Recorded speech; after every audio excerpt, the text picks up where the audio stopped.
I recently picked up Far Cry 6 for $5 at GameStop. Big budget Ubisoft game, high profile actor attached.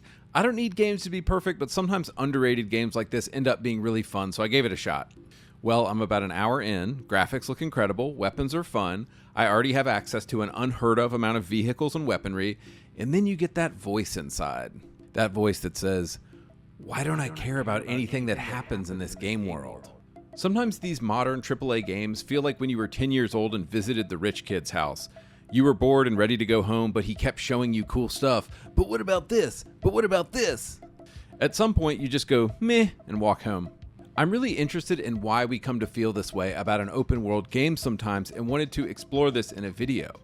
Why do some open worlds grab us while other open world games are unable to get their hooks in us? I thought a lot about this and came up with 3 overarching things that a good open world game does, and I want to explain each in depth. Number 1, a good open world game makes you care about your character and care about the world they live in. Number 2, a good open world game makes player power and game challenge ascend at the same time. Number 3, a good open world game is really good at distracting you. Oh, by the way, I'm Andy Pants. Please subscribe if you like this content. Okay, let's go. One of the reasons I bounced off of Far Cry 6 so quickly is because despite expensive CGI, AAA storytelling, and big budget stars, I found myself not really caring about the character that I played as or the world that they inhabited. So what are some games that did this really well? Cyberpunk 2077 comes to mind. Cyberpunk opens with a set of tutorial missions that explain how I came to meet and become friends with easily the best character in the game, Jackie Wells. After completing our first mission together, Jackie drives us home and on the journey subtly drops a ton of information I need to know to care about this world. I learn more about Night City, the NCPD, MaxTac, and various gangs. I also see him interact with several people in a way that tells me about him and also tells me about the world. Cyberpunk takes the brilliant approach of my first few hours of the game being an ever-expanding circle. The area I can play in gets slowly bigger and bigger and bigger. The game uses this time to slowly drip-feed me information about the world, introducing me to the world slowly and most importantly, making me care about the world before it lets me loose in it. Now, I'm not saying this is the only way to make a player care about an open world, but this is certainly a good way to do it. Another thing I should acknowledge here is that your mileage with this kind of thing is going to be highly correlated to your desire to be in said world. I wanted to like Cyberpunk going into it. I wanted to like Dying Light when I first played these games. Medieval worlds have almost no appeal to me, and I struggle to care about the worlds of Skyrim, The Witcher, and Elden Ring, but that's just my personal taste. Another tactic a game can use to make you care about the world is to ramp up the difficulty for the player early on. Dying Light 2, which came out in 2022, has a very well-designed open world and uses this to great effect in its opening hours. I didn't find myself caring about the story of Dying Light 2, but within the first 30 minutes of the game, you're engaged in pretty difficult hand-to-hand melee combat with thugs. Attempting to swing a weapon at these guys will cause them to immediately dive out of the way or block your attack. The problem is compounded because they're all ganging up on you and hitting you from different sides, the way a real fight would be. So in this fairly difficult opening segment of the game, you have to learn to parry, block, dodge, and attack correctly, otherwise the game will not let you get past it. This isn't a game where you're just handed the keys to the open world from the start. No, the game forces you to learn some stuff before it will even let you play it. And I found that this made me actually begin to care about the world more. The game being difficult made me suddenly care more about the world and my character. Another game I'm going to talk about a lot that uses some of the best mechanics in open world games is the 2007 masterpiece and Xbox 360 exclusive Crackdown. Most people don't realize just how influential this game was on open world games. Now, your mileage may vary on how much you care about this world, but I enjoyed the central premise of the police chief type character Charles Goodwin with his booming voice cheering me on as I destroyed criminals and yelling at me whenever I killed civilians. You can now lift objects weighing just over half a ton and throw them roughly 130 feet. Agency peacekeepers are authorized to suppress agents who kill too many civilians. Despite the game having virtually no story, I found the narration to be motivating and made me care about the world. To bring back up difficulty, Crackdown also uses high difficulty to ground you in this world and make you care about it right from the start. Challenge in Crackdown presents itself in the form of multiple crime bosses throughout the game's map needing to be taken out. The problem is that these bosses hide themselves really well in all kinds of geodesic domes, stadiums, 100-story skyscrapers, and things like that. What I enjoyed so much about Crackdown and how the game made me care about its world is that it favored emergent chaos as just as valid a solution to a problem as quick aiming and playing the game, quote, correctly. Crackdown definitely has some roots in the immersive sim genre in this way. Another game that isn't an open world game but was really good at making me care about it was Prey. The game has some tutorial missions, and pretty quickly you have to move your way across this giant lobby to get to your office for the first time. On this journey, you're going to probably have several jump scares and encounter several very powerful aliens for the first time. Meanwhile, your weapons at this point in the game are a joke, a gun that only shoots glue and a cattle prod. Prey is asking you to do a task that is difficult and is going to require some improvisation. The simple act of getting to my office for the first time immediately made me begin to care about the game because it was so hard.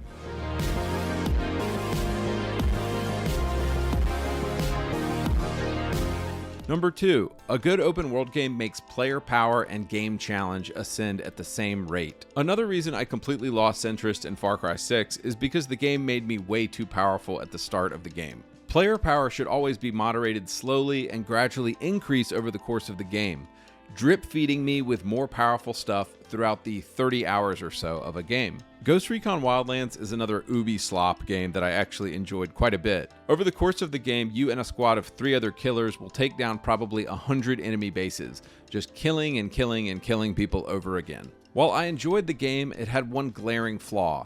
It had bad player progression. Right at the start of the game, I can go find a helicopter with a huge chain gun on it. Having this makes so many of the missions in the game super easy. Now, while I will totally acknowledge this can be fun for some players, I also think it's really bad game design, and when you hit the 15-hour mark of the game, you really start to feel it. Have I literally just been doing the same thing for the past 15 hours? Now, you might make the argument that in Wildlands and Far Cry 6, your player abilities are increasing over the course of the game, but I would argue that nothing significant is changing in either of these games. Yes, in Wildlands, I can call in a chopper later in the game, but I can also go find a chopper right from the start of the game, so it's not really a roadblock. If you look on the screen, you can see the red line is player power and the blue line is game challenge. On the left is how Far Cry 6 and other poorly designed games do this. The player is super powerful at the beginning of the game and not much changes over the course of the game. Whereas a well-designed game follows the graph on the right, player power and game challenge ascend and grow at the same time. I become more powerful and the challenges become more difficult. Dying Light 2, of course, does this masterfully. In Dying Light 2, the whole first half of the game, I am confined to an area of the map with limited player abilities. But those player abilities are meant to teach me the basics of the game before giving me more. I need to walk before I can run. In the second half of the game, you access a whole new map with completely different topography. With that new map access, I will soon acquire the glider and the grappling hook. Whereas in the first map of the game, I could only ascend 2-story buildings, in the second half of the game, I can ascend 30-story skyscrapers and glide around the entire combined world now. Access to these new traversal tools felt like I was playing a completely new game now and gave the game a needed excitement boost at the midway point. Crackdown is a game that similarly understands the rule of gradually increasing player power and game difficulty at the same time. The central conceit of Crackdown is that you're a super cop and you can throw cars and jump from building to building. However, the game is designed so that you can't do these things very well early on. Crackdown's progression follows this brilliant idea. The more you do it, the better you get at it. Acquiring agility orbs makes your character run faster and jump higher, but you have to get pretty high up buildings to get those agility orbs. So the game is making you do the thing to get stronger at the thing. It's a beautifully simple system that I wish games did more. When Crackdown starts, you have a pathetic little jump and can barely pick up a go-kart. By the end of the game, you are leaping 50 feet in the air and throwing 18-wheelers with your bare hands. Unlike Far Cry 6 and Wildlands and most Ubi slop games, this isn't some small or irrelevant progression to your player over the course of the game. Your player in Crackdown becomes significantly more powerful and more agile over the course of the game. What Crackdown also rightfully does is a similar shift in map topography, enemy difficulty, and enemy weaponry as your player becomes more powerful and can access more of the map. Yes, it's cool to have a 30-foot jump now, but the bad guys now have rockets and snipers. Furthermore, the first boss you encountered in the game was in a 5-story building, while the 20th boss you fight in the game is in an 100-story building. Crackdown is a game that doesn't have an ounce of fat on it because for its short 8-hour campaign, you are having a ridiculous amount of fun leveling up while your enemies become stronger and stronger. Crackdown 2 wasn't nearly as good, and Crackdown 3 was even worse. I would love to see another Crackdown that got back to the basics of this very pure game design philosophy the original had. Number 3. A good open world distracts you from the game. Really good open world games are masters of the fun distraction. Yes, I'm doing a main mission, but when something better comes along to distract me, even better. About an hour into Skyrim, you will probably be wandering the world with your horse and notice the throat of the world, an incredibly tall mountain looming to the south of you. Wonder if I can climb that is a natural question to have, and of course you can. 2009's Red Faction Guerrilla, aside from being, I think, the funnest destruction game of all time, is a masterclass in how to distract me from the main quest. I'd be doing another mission and find myself thinking, I wonder if that'll fall down. Wonder what that would look like blown up. You know an open world game is good when you're having more fun with random stuff than you are with the main missions, because that was the point all along. Dying Light 2 got me in this regard because I had a personal mission in the game to get to the top of every building in the game and take down every bandit camp in the game. Bandit camps? You might ask. That sounds like Ubisoft. Quite the contrary, my friend. Unlike Ubisoft, there's like a grand total of 6 of them in the game, so they still feel weighty and important rather than being copy and paste items like in an Ubisoft game. Every bandit camp in Dying Light 2 required me to strategize, stock up, was a brutal war of attrition as I flung myself at the structure again and again, trying different tactics to take the difficult enemies down. The really great thing, though, was that once you took a bandit camp down, it's down forever. Unlike Division 2 or some Ubisoft game where enemies refresh the same spots constantly, potentially creating endless busy work for you.